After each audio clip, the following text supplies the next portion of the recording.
Okay, well, we can get started. Thanks everybody for coming to our first WISM talk of this semester.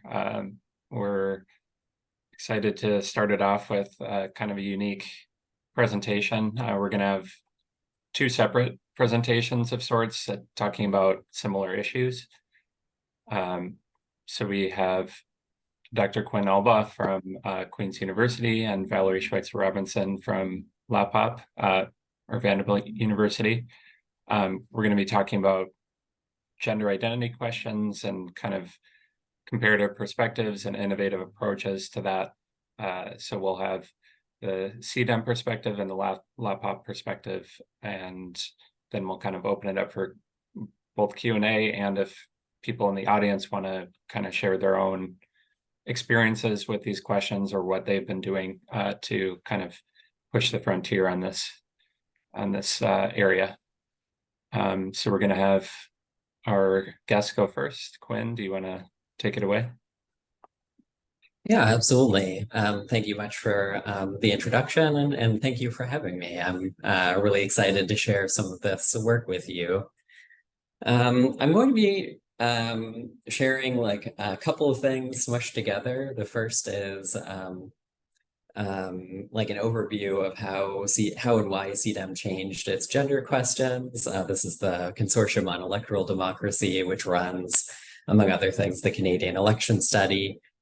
And the changes are in part based on a report that I wrote and will be published soon, like online. And the second is based on a working paper with Alison Harrell, Peter Lowen, Daniel Rubinson, and Laura Stevenson on like comparing the 2019 and 2021 Canadian election studies to see what we can learn from their questions. So thought I'd start just by talking about what the approach is to measuring gender or gender identity in the Canadian election study. Then I'll talk about the rationale for the updates, which mostly draws on the report I wrote for CDEM. And then I'll wrap up by talking about some measurement issues and lessons that we've gotten from comparing the 2019 and 2021 Canadian election study. So let's start with how these have changed over time. So for most of its history, the Canadian election study used interviewer coding of gender identity, or well, sex is sort of how it was listed. And this was based on like face-to-face surveys and then telephone surveys. In 2015, the Canadian election study adopted a web mode as a separate thing, not as like a follow-up to previous like telephone surveys. And had a question that gave a male, female, refuse to answer as options. At the same time, there was a large sample online survey through the local parliament project. This is like tens of thousands of respondents, sort of like the cooperative election study, if you're familiar with that. And that one introduced a male, female, other like gender question. And like this like served in part as a model for designing future Canadian election studies. And so in 2019, the Canadian election study decided to field a very large sample online panel. It's about like 37,000 respondents. And it used this question shown in English and French here. And so this question does something that's like a little unusual in that it like gives examples of things that should go in the other category. And one of those things would be like people who are trans. And this can like cause some issues because if you're like a transgender man, you may like face a choice of being like, okay, do I select that I'm a man, which is like how I would think about myself, or do I select this other category? And so like I had initially gotten involved with my co-authors working on a question that was studying non-binary people's political behavior. And the idea was to use this question. And like, as a bit of a spoiler, I found some evidence that this question is like capturing some people who probably aren't non-binary, but are like trans men and women. And so this ended up being a rationale for changing the questions. And so this is what we came to for what I proposed for the 2021 Canadian election study. And this is, again, an online panel. It's a bit under 21,000 respondents. We measure things in multiple steps. So the first step asks you if you're a man, a woman, non-binary, or another gender, allowing respondents to write in. Then there's a follow-up question asking, are you transgender? Yes, no, don't know, prefer not to say. The idea behind having these as separate questions is that this no longer forces a choice between like, oh, do I like say, I'm a man or this other category. And it lets you identify trans men and women specifically. We also have like a follow-up question that's asked after the sort of race question in the survey, only of Indigenous respondents if they're True Spirit. True Spirit is an identity category that is sometimes taken as referring to like a gender minority identity. So, like it's often seen as appropriation for people who aren't Indigenous to claim that term. And so it's presented only to Indigenous respondents. So this is the like sort of rationale behind the change in approach. And so in the report, I outlined what I think are 3 important standards for like survey researchers to use in picking good approaches to measuring sex and gender or gender identity in survey research. The first is dignity. Like I think we have like an ethical obligation to you know, treat like people with respect. That involves like, you know, not using stigmatizing language, letting people self-identify using terms they actually use. And for some people that might involve writing in a response in an open-ended category.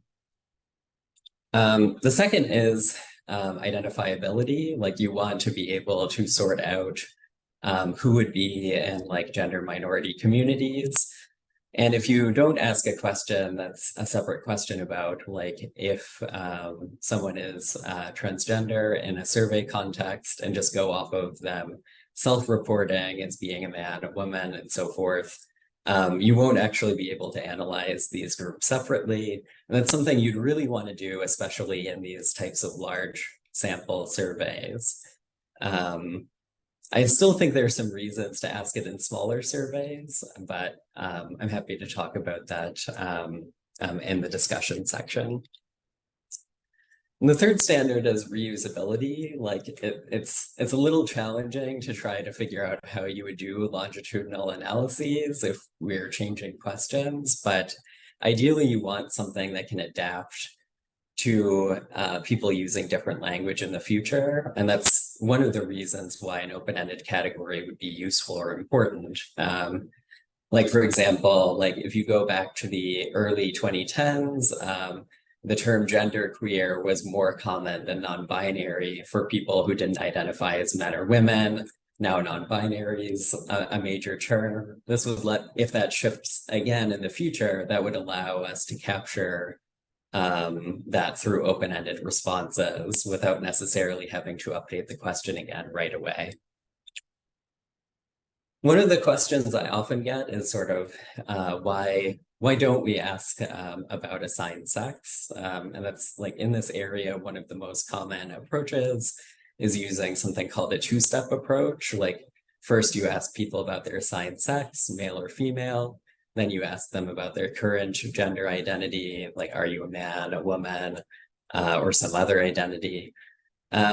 And there are a few reasons. I mean, the first is that there have been focus groups done with trans and non-binary respondents or participants, and they tend not to react well to being asked about assigned sex. Some people find it offensive or invasive.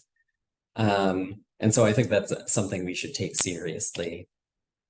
The second is that there's some evidence from Andrew Flores and other co-authors that like looks at this is not a question format I would use, but it's with the gender identity question being male, female, transgender, then looks at who selects transgender and then doesn't answer an assigned sex question. And there's a relatively high rate of non-response to the assigned sex question among this group of people. And so it might be that you're not measuring this very well. I think the third reason is that like we need to think carefully about the link between concepts and measures. And so the usual approach sort of measures things like isn't about like, you know, a social identity as being like transgender. It's about like, you know, do your assigned sex and gender identity like conflict? And that's a little bit of a different thing because it's possible for those things to conflict and people not to think of themselves as transgender.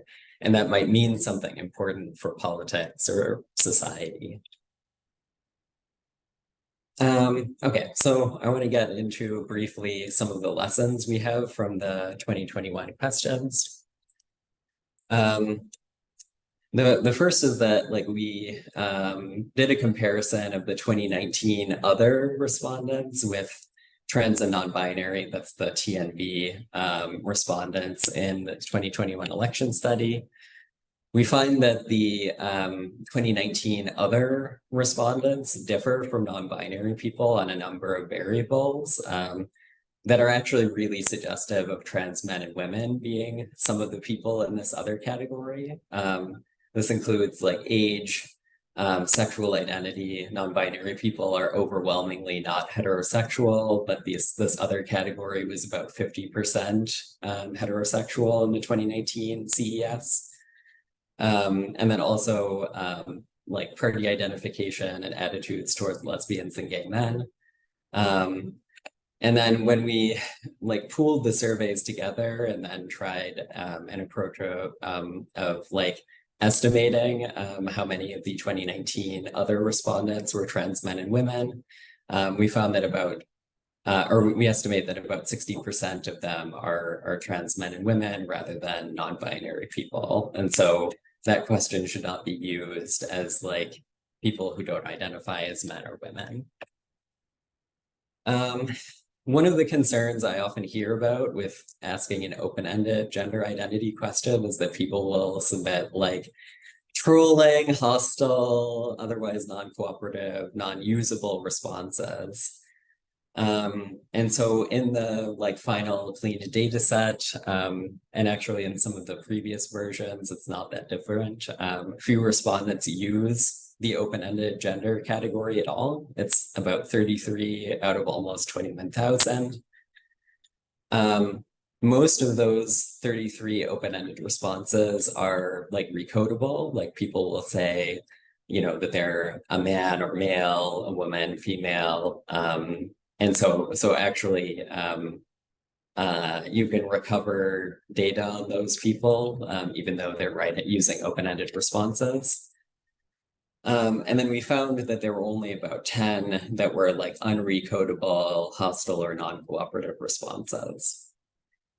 So my view is that this means that it shouldn't be a big concern in this type of survey context. But I have heard things where people aren't being compensated, for example, that might be a bad situation. for using open-ended responses. And so like this table will give you a bit of a sense of how we recode the open-ended responses. And so like, for example, if someone writes in that they're a trans man, we will like code their gender identity as a as a man. And you know, even if people are writing in some, you know, more hostile responses toward being asked about gender rather than sex, a number of those are recodable in a way that makes the data potentially usable. And so we only have in our work using these papers have only like coded as missing things that are totally unrecodable. I've given some examples towards the bottom. But yeah, I'm excited to hear about other people's experiences with these questions, but for now, thank you for listening, and I look forward to hearing your feedback and experiences.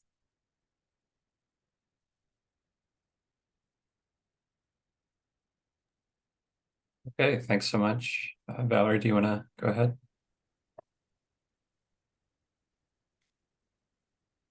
Yes, my mic was acting up earlier. Can you hear me now? Yep. Yeah. Okay, fabulous. And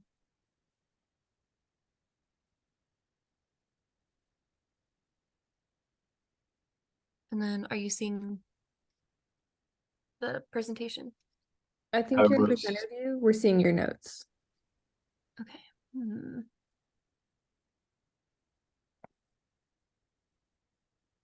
How about now? Yep, that's good. Okay.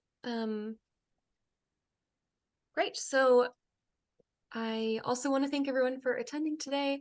I'm excited to be presenting alongside Quinn on this topic. And today I'll be discussing how LAPOP Lab decided on our new gender identity measure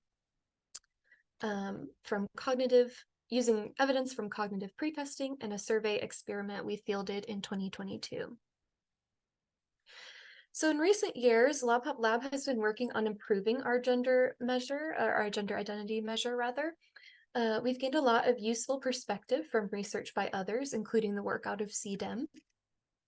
At the same time, we've worked to develop a measure that is appropriate to the primary types of surveys that we conduct. So that's face-to-face, interview-administered surveys in the LAC region.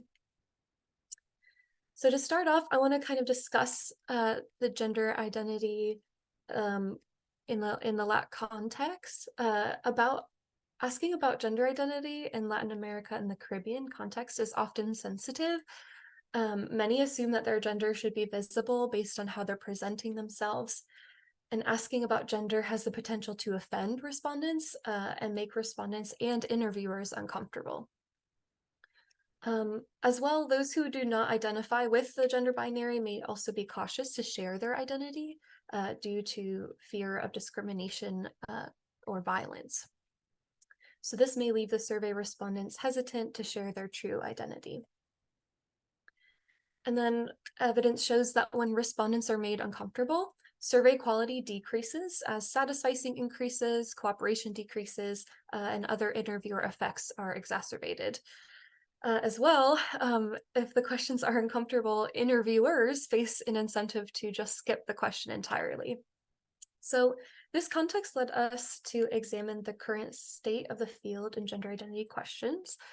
So as mentioned by Quinn, an open-ended gender question with a write-in option is often regarded as current best practice because it gives the respondent complete freedom and control in their answer without having to navigate through a list of options that potentially does not include their identity.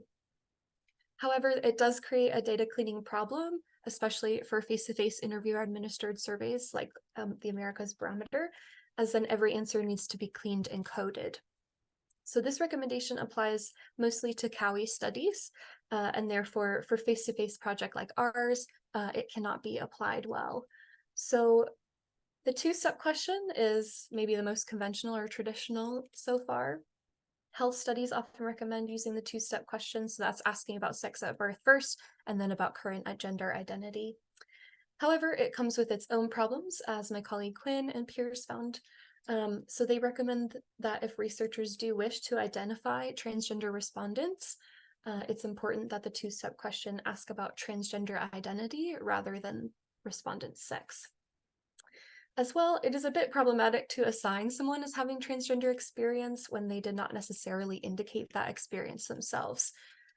So, and qualitative tests also show that respondents express concerns about two-step sex and gender questions. So given the struggles with the first two approaches and the fact that social scientists tend to be interested in gender and not sex, experts have started to recommend not asking about respondent sex unless absolutely necessary. So for example, in a health study. So this leads to the last approach, a single item question. So this method asks only one question and typically has set response categories. A single item gender identity measure has been found to explain more variance in political attitudes than a measure of sex did. And so this approach provides the potential to generate higher quality data without sacrificing any crucial information.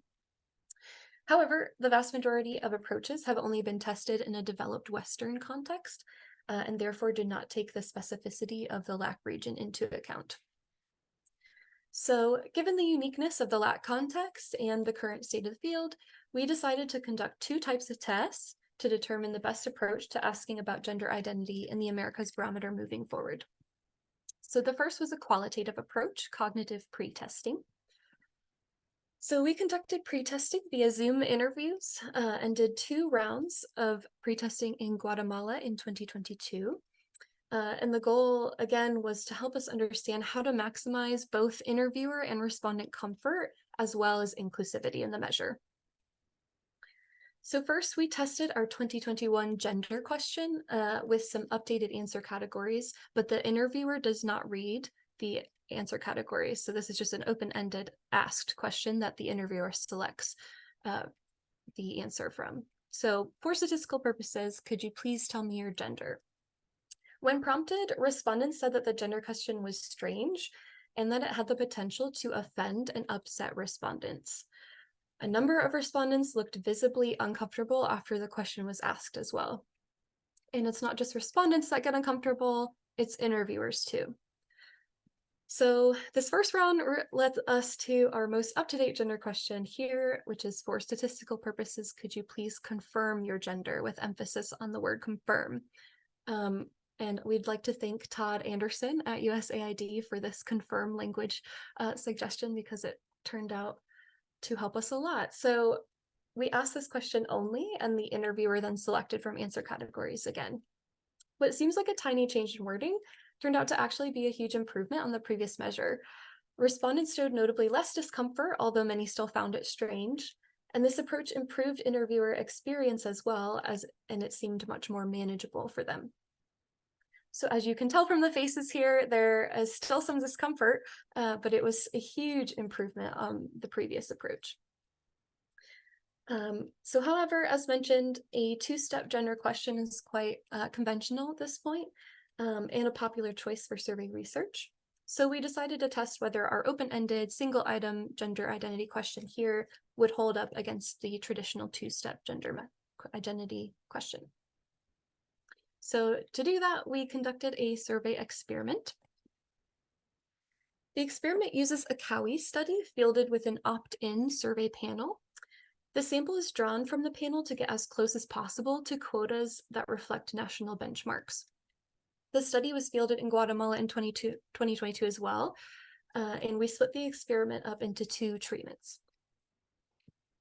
Using simple random assignment, respondents were assigned to one of 2 treatments. So the first treatment was our pre-tested single item question. The second treatment was a 2-step gender question, asking first about sex at birth and then about current gender identity. And wording for treatment 2 questions was inspired by current state of the field recommendations. We tested a few outcomes, but today we'll all focus on the end of survey evaluation questions. So we asked everyone, regardless of treatment, the same 4 questions when the survey concluded. So these questions were all asked on a 0 to 10 scale. The first two related to the survey overall. First, how much they liked or disliked responding to the survey, then how comfortable they were with it. And then the next two were related to the gender questions specifically. So first, how comfortable they were with the gender question and how confused they were with the gender question. So the dots on this graph are the difference between treatment conditions, where the single-step treatment is the reference category. So the vertical lines are 95% in confidence intervals, and if the outcome does not cross the 0 line, we consider it statistically significant. We see here that the overall satisfaction, which is on the furthest left, and the confusion with the gender question, and the overall comfort, which is the second from left, and the confusion with the gender question, which is on the far right, are not statistically significant between treatments. But the comfort with the gender question specifically does not cross the 0 line, and this means that those who were asked the two-step gender question reported significantly lower comfort with the gender question than those who were asked the single-step question.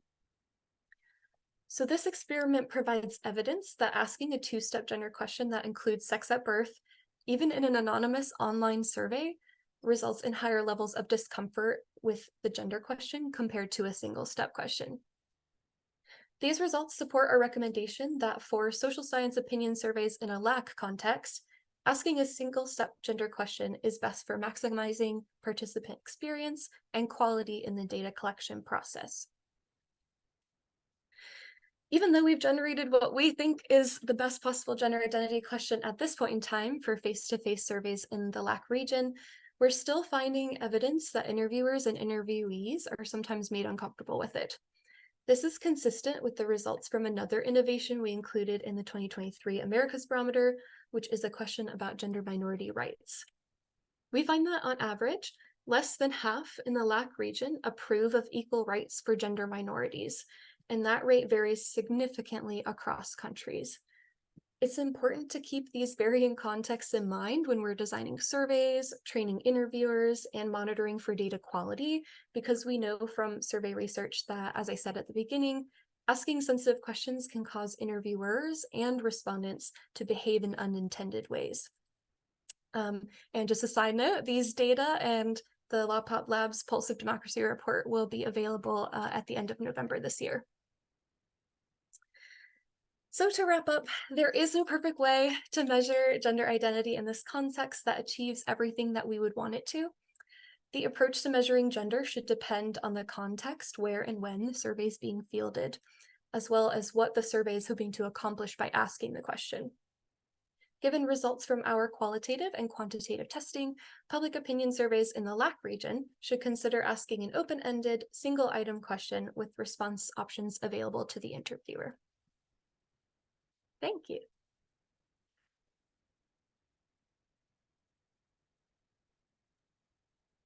All right. Thank you, Valerie, for that. So we can open it up to questions and comments. If you have any remarks you want to make, you can feel free to raise your hand on Zoom or post it in the chat.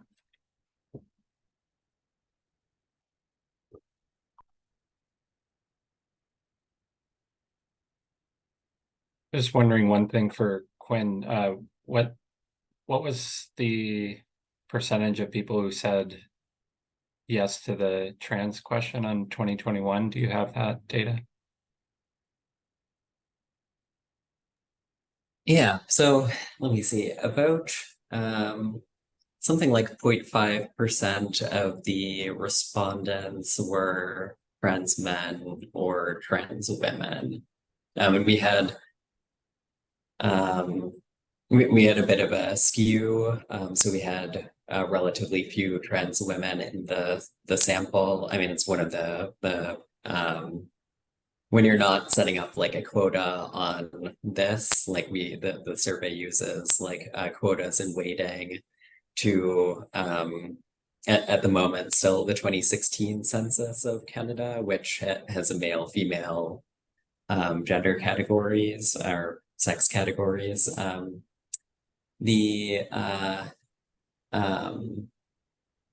Yeah, so yeah, in the real world, these are approximately similarly sized groups, but in the survey, we have a lot more trans men than trans women for sampling reasons. And about another 0.5 on top of that would be non-binary people. So we have about 1%, which and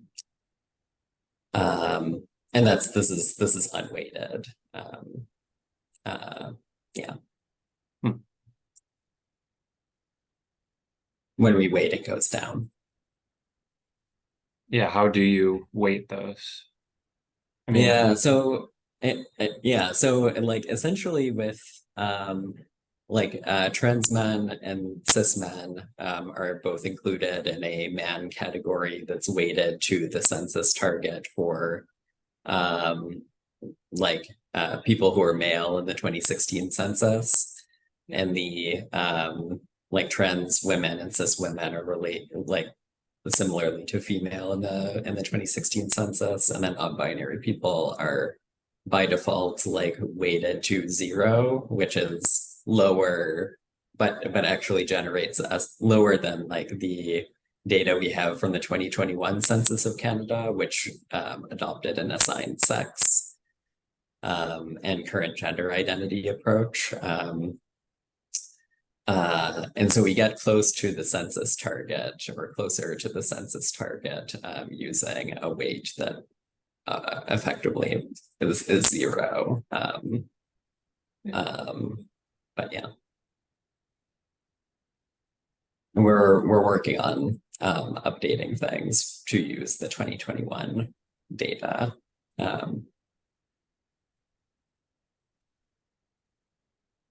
Yeah, that's kind of something we've been wrestling with, with this new approach in 2023. How do we incorporate these into analyses and into weighting? So I was curious your approach to that.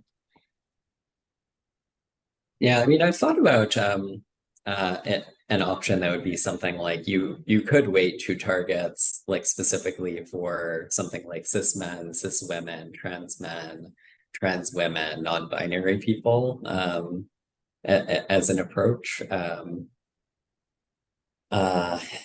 which is something these are categories you can generate out of the sex and gender identity questions in the census, though they don't perfectly correspond to our questions, which was one of the trade-offs considered in recommending them. Yeah, Hannah, do you want to ask your question? This might generalize, I guess, both. It's rather speculative. How did you find you got different responses based on language group? I've found in some translations, or at least some language categories, some languages don't make the sex gender distinction. But also that where it does exist, I've gotten some cases pushback on saying what do you mean other? There's no other, and things like that. So did you find any linguistic quirks in the translation? Yeah, so the short answer is yes, but it's unclear if this is because of the questions themselves or about whether this is about people taking on certain identities. So the biggest difference is that you'll find fewer people identifying as non-binary among francophones, as a consequence in Quebec. And it's unclear to me whether this is related to a social process of people coming to this identity or about the questions themselves. But we find similar things in the 2021 Census of Canada as well. And that's true using rather different questions. So I'm inclined to think the rate of snarky answers. You had a couple that were just not responsive answers. Were there differential propensities to give diagram as an answer? I can't believe someone. Yeah, I actually would say I actually think in English you're more likely to get I'd have to check this because I haven't looked at that specifically, but but my impression is actually usually this is in English, and part of that I think is because of the way this is being like sort of politicized in online spaces. Like the sort of like attack helicopter type like gender identity response is a trope in like English language websites. And so, but yeah, that's a great question, and I'll have to take a deeper look at that. Valerie, is that something that applied for you guys as well? Yeah, so we field this question in both English and Spanish, depending on where where we're fielding a survey. And I've actually found, and maybe some of our pre-testing folks can back me up on this, but I found that location matters a lot more than language. So I did some pre-testing in Trinidad and Tobago, and when probed about the gender identity question, they said, yeah, that's not weird. Like, why are you asking me if that made me uncomfortable? Like, of course it didn't. But then you get places like Jamaica where people actually quit the survey because you asked them about their gender. And so I think for us, it matters a little bit less about language and maybe a little bit more about location. Thank you. Yeah, and it's kind of tough because there's like, more of an overlap between language and country, and like it's all English in our Caribbean studies and all Spanish and Central and South America, which is a little bit different than, France or Canada, where you might have French and English speakers.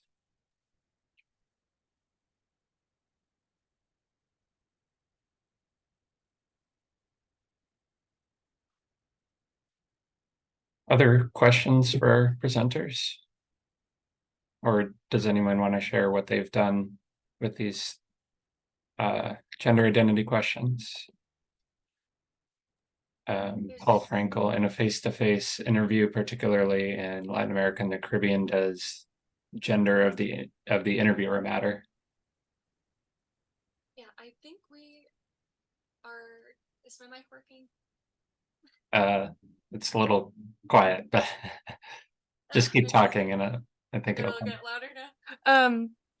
Yeah, so I think we've started to look into this briefly, and I think the short answer is yes. I'm not sure. Okay, great. We haven't looked specifically at the gender question for this round yet, because we're still kind of finishing up on all of that work, but it's definitely something we want to look into because we have found interviewer effects for other things. So I'm assuming that it will be present for the gender question.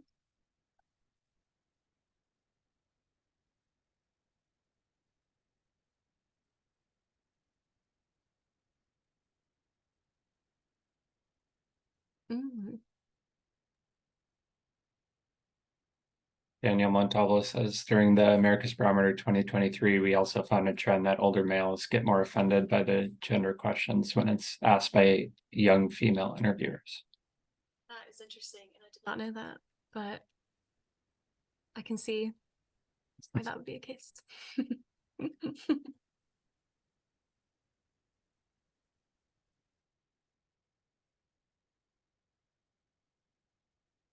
I guess I have a question for Valerie, which is how much of the issue is because of the survey mode, that is like doing this face to face, and or how much of it is like sort of the contexts of some of the surveys, or I guess the third option is those two things acting together. Might be curious what your thoughts are on this. That's a great question. And we, again, constraints of time and stuff, we haven't been able to test kind of the differences between, because we have fielded online surveys with this question, we've fielded telephone surveys with our previous gender question, and now face-to-face with this most updated question.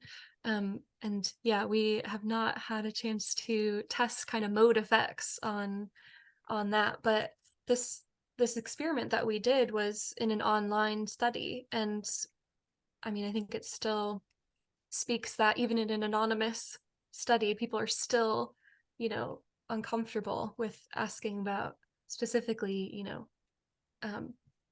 like a sex at birth question, two-step question. So I think there's definitely differences. I think that's evidence that there's differences, right? Mhm. And so we definitely need to look into kind of what those are. Absolutely. Good question.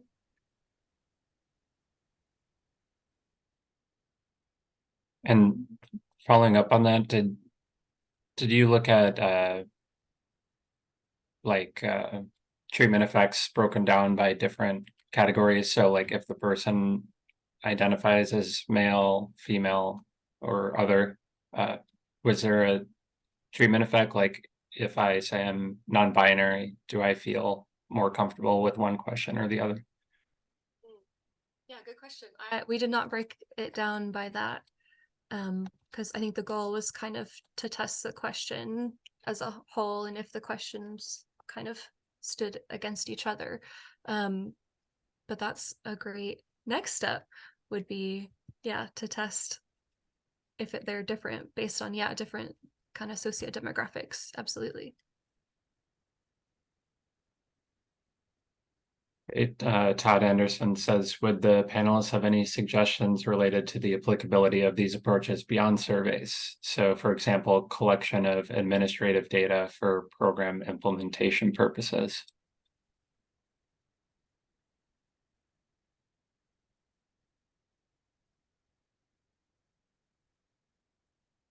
Yeah, I guess like I think you might run into some of the I mean, depending on the context, you might run into some of the same issues that come up with surveys with administrative data.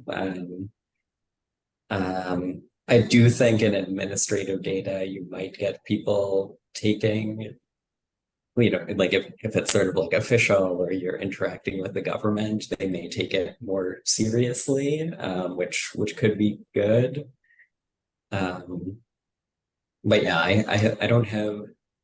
Yeah, this is a good question, and I know there are people who work more on collecting administrative data rather than doing this through surveys. Though most of the stuff I've seen has been in like managing health data, electronic health records is a big area of research. So if you're interested in that, you could look into some of the recommendations there. Though obviously they use like assigned sex quite a bit.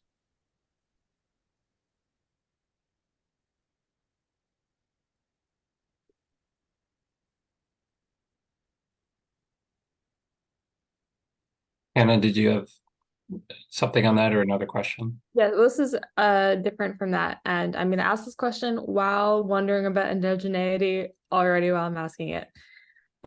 Which is on one hand, I could see people who have more gender essentialist views being much more reactive to the question in general. So much more likely to be angry that you're asking, especially like, what do you mean you can't tell I'm a man or something from just like looking at my machismo? But then when you go to ask these questions across the two different treatment groups, did you get different answers to gender affiliated like opinion or policy questions elsewhere in the surveys? It's like a downstream effect just from the difference of how you've asked the question already about gender, like you're setting up to think of it a certain way. Did it affect other things in the survey?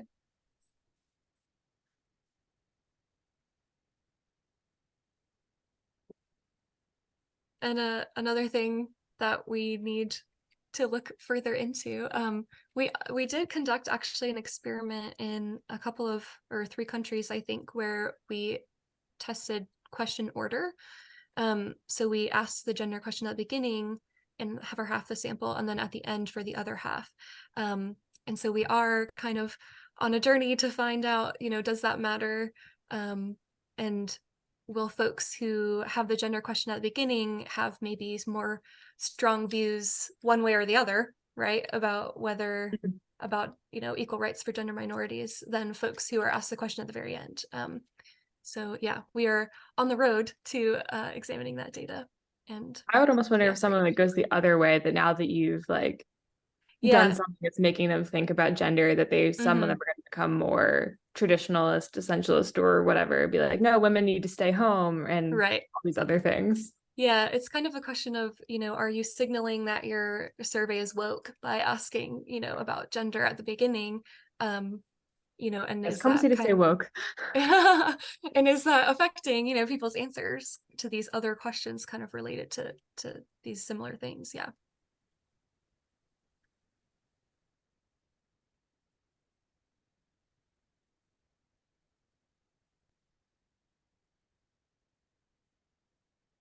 Yeah, that's interesting, Paul.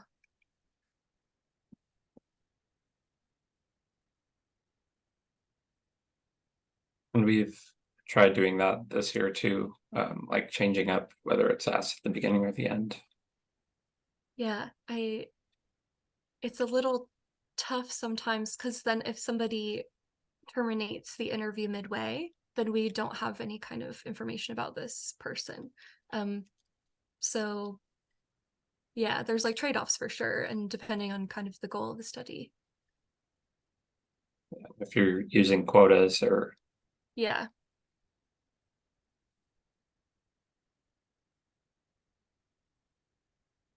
Yeah, for some context, we usually, or like the CES asks about this very early on for reasons of quotas. So Mhm.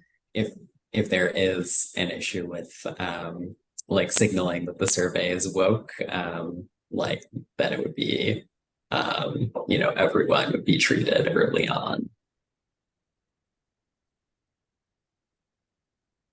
Laura Stevenson asks, do you think a single question with multiple response options, including transgender man, transgender woman, other, etc., would make people less uncomfortable or seem less woke?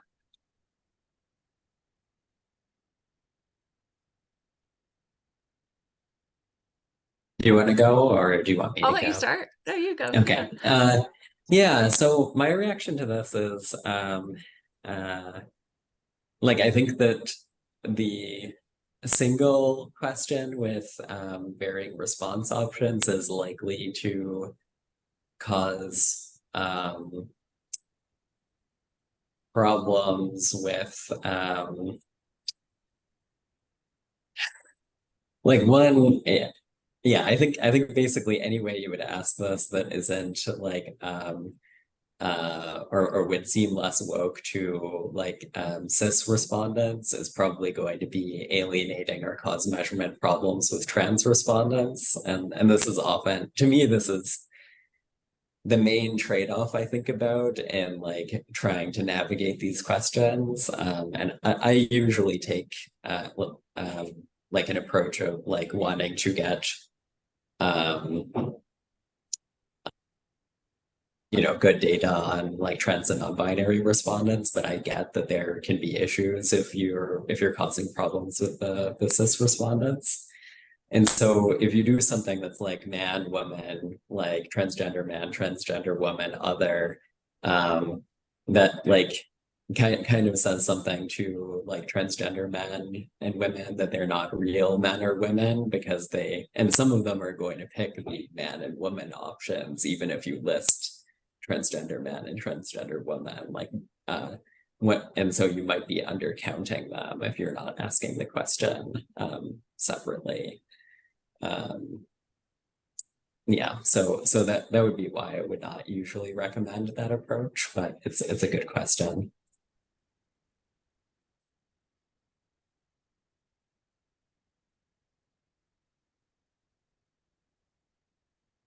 Yeah, I think our question is fielded. It has options, but it's still an open-ended question because it's face-to-face. So, the hope anyway is that people would be honest in their answer because of the way the question is asked, and then the interviewer can select among the options. That has definitely been the most comfortable that we've found folks, but like I mentioned, I mean, people are still uncomfortable, both interviewers and interviewees. So there's definitely more innovation to be done, I think, especially in the LAC region for sure.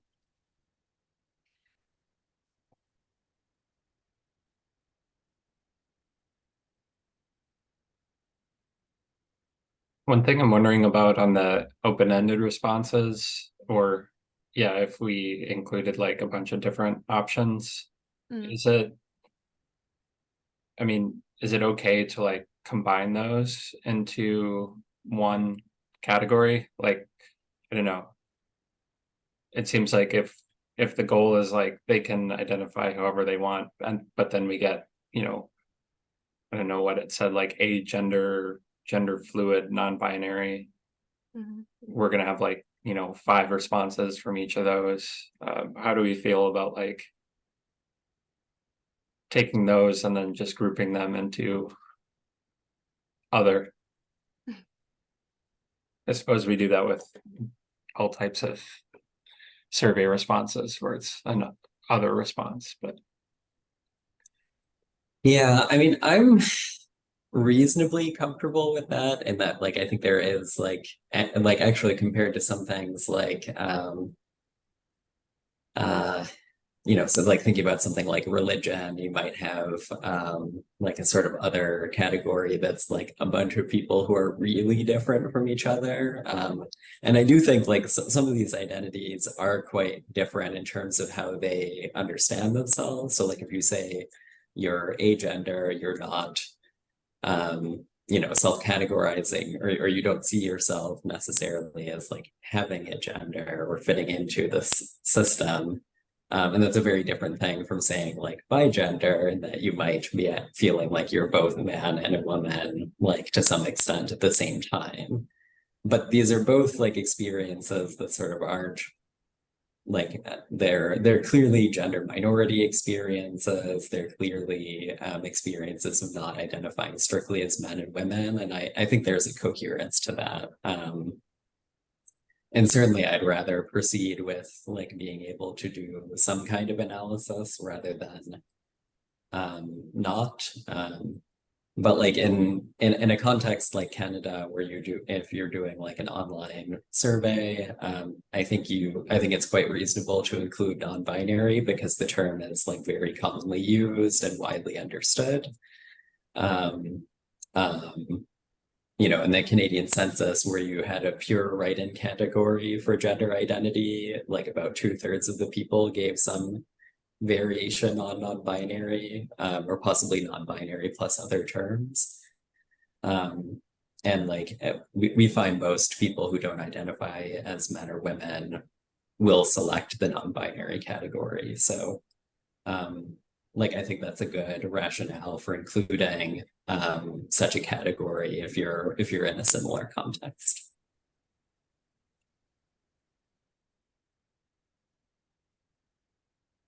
yeah, that's fair. Good. Do we have any other questions or comments?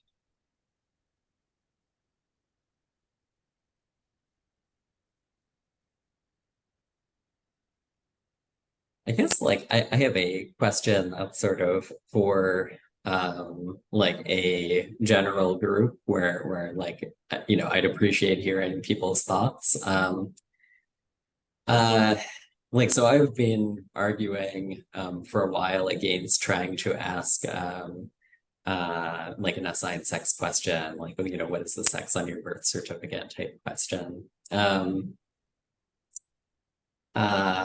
But you know, when I encounter reviewers, they're often like, particularly if they're coming from certain fields, they often take this as the like standard, and like this is like obviously what you should be doing, even if you make an argument against that. And so like I'm curious about what people would think about the ethics of running an experiment where you're like either, you know, asking about that or not versus our 2021 like CES questions.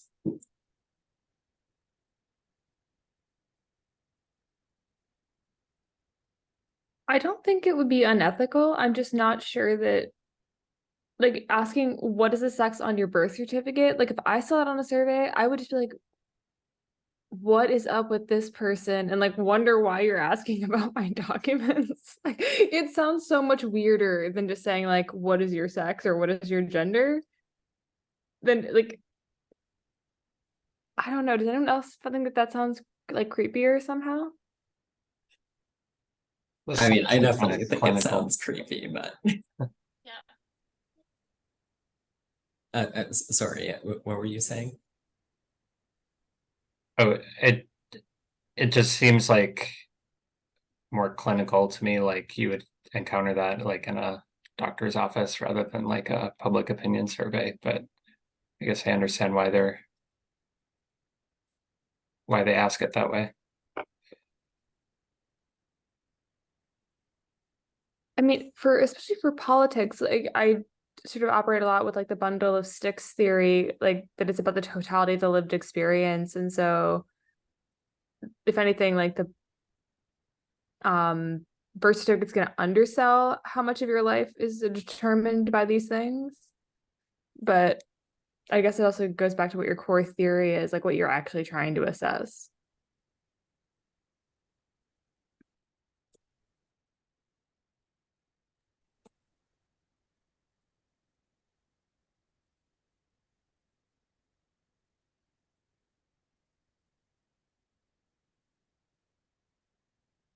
Yeah, it's funny. Yeah, I mean, yeah, definitely. I think some of the things from the chat, like people are already very, or already are very distrusting, and I worry about interviewer safety. Like, yeah, I think, I think this is a great point. It's something we should always be thinking about. On the what was your gender assigned at birth? It's actually, if you ask about something like sex or gender assigned at birth, that can already set off like that is one of the things that could potentially provoke more of a right-wing backlash, and that's something I've been thinking a lot about with these questions at the moment, because Canada has like started having some of the like sort of anti-trans politics that sort of resembles the US, where this is sort of being politicized by parties. And I'm seeing like more discussions from, you know, students and hearing things online that you know, make me wonder how politicized asking even the questions that we have are going to be in the next Canadian election. At least in my experience, like to ask these questions, especially to ask both questions and have them have meaning, requires a certain amount of that discussion to already be out there in the public. And so like I did it once where a person was, I tried to explain, you know, we had the question and I've been forced to like explain the distinction. And I said to somebody, you know, oh, so gender is, we're talking about something that exists in your mind, not in like a biology. And the person just looked at me and said, no. And just was like, that was like, just, okay, we now reject the premise of your survey question. Okay, great. Now what do I do? Right. So like if you don't already have some antecedent language for this distinction in the community you're surveying, it almost like we're putting the cart before the horse then. Yeah, for sure. Yeah, something that helped us kind of in addressing Kelsey's point here is the for statistical purposes language kind of takes the blame. There's no blame, but you know, if there were blame, kind of taking it off the interviewer. And so just being like, well, the powers that be, you know, said that I have to ask you this, so here I go, you know, kind of thing. And that does help a lot, you know, kind of taking the pressure off the interviewer and instead kind of putting it on this like abstract kind of whoever's actually fielding this survey. So that helped a little, but yeah, doesn't address. Yeah, it is very helpful, but yeah, still a problem for sure.